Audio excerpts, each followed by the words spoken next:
السلام عليكم ورحمة الله وبركاته. أهلا بكم حبايبي، يا رب تكونوا بخير. كل سنة وانتم طيبين. النهاردة أنا هنعمل طريقة القطايف في البيت.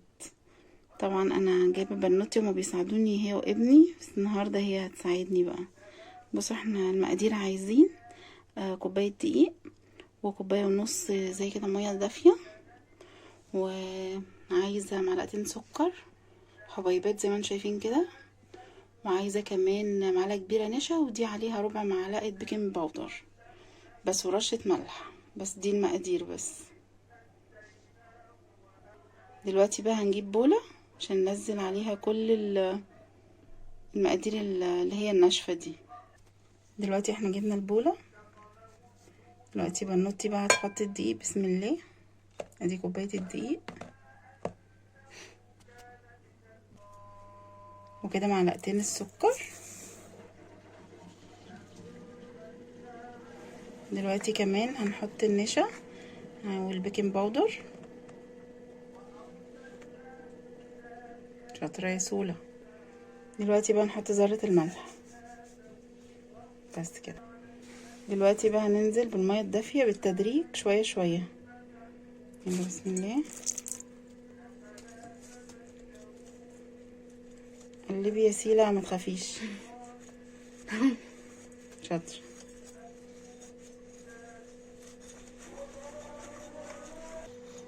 ننزل برضو بشوية مية كده، هنقلب برضو كده. هننزل شوية شوية برضو بالمية لغاية اما الخليط يبقى متجانس كده. ممكن تعملوها في الخلاط او الهاند بلندر لو عايزين، بس هي بصوا كده مش بتكلكع على اي حاجة، او في الخلاط براحتكم برضو.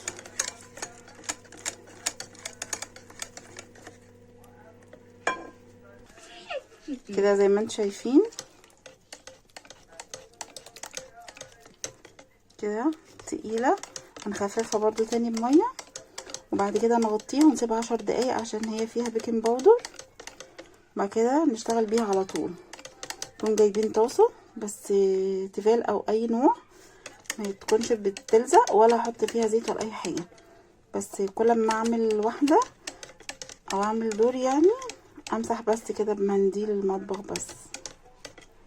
وبعد كده اجيب فوطة واغطي بقى اللي هيطلع من القطايف عشان تبقى طرية كده. بصوا لسه محتاجة مية.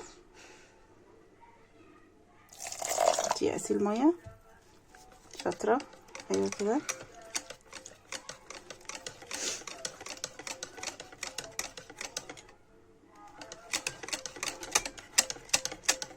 بصوا زي ما انتم شايفين كده. لسه برضو احط شوية مية تاني يا سيلة.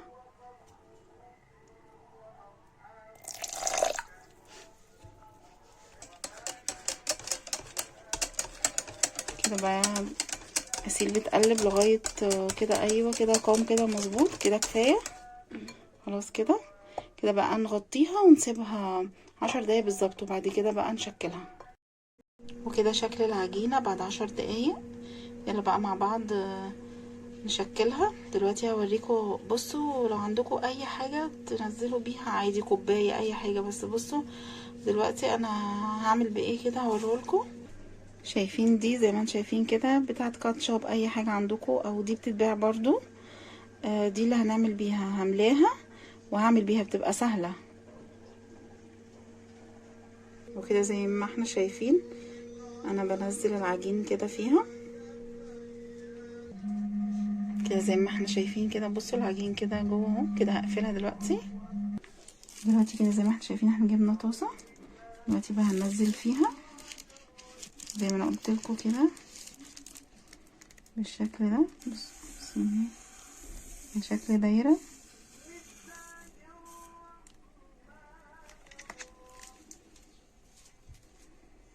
بصوا اما هي تعمل فقاعات كده اعرف اللي هي استوت.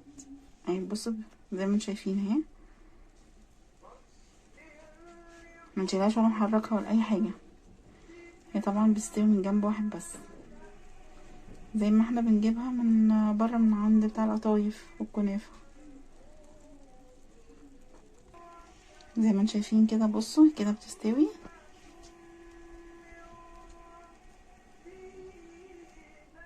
كلها كده بقت فقاعات.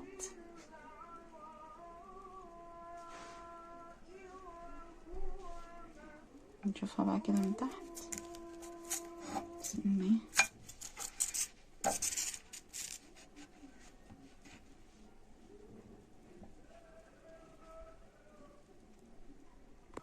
نكون زي ما انا قلت لكم محضرين فوطه. بصوا اهي كده نقلبها. بصوا اهي زي ما بنجيبها من بره بالظبط. تعالوا نعمل مع بعض واحده تاني. بسم الله.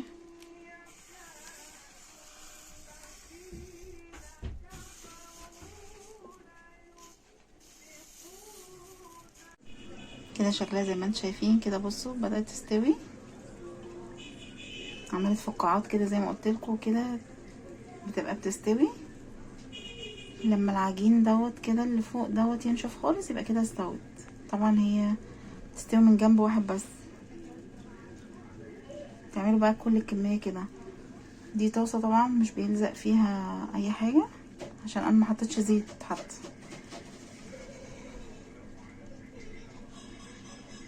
يا ريت تجربوها بجد في البيت بتبقى تحفة.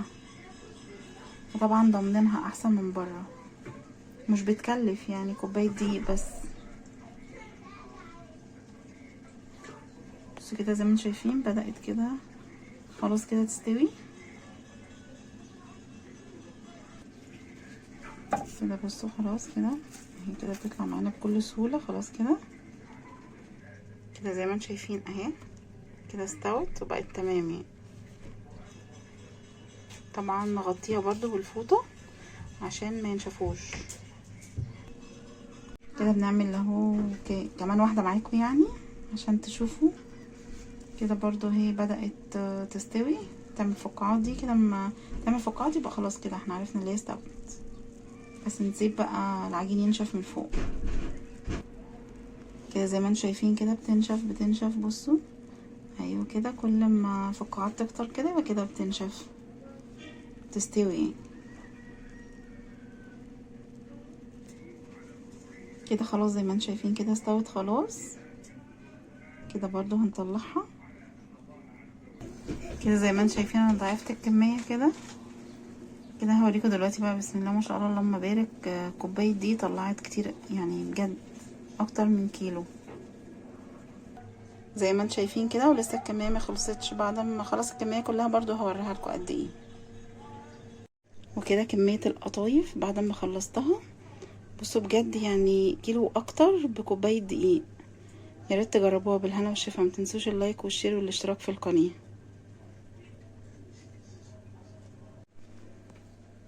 يا ريت تجربوها بقى. طبعا تسلم ايدك يا اسيل بنتي ويا حمزه برضو ابني عشان ساعدوني.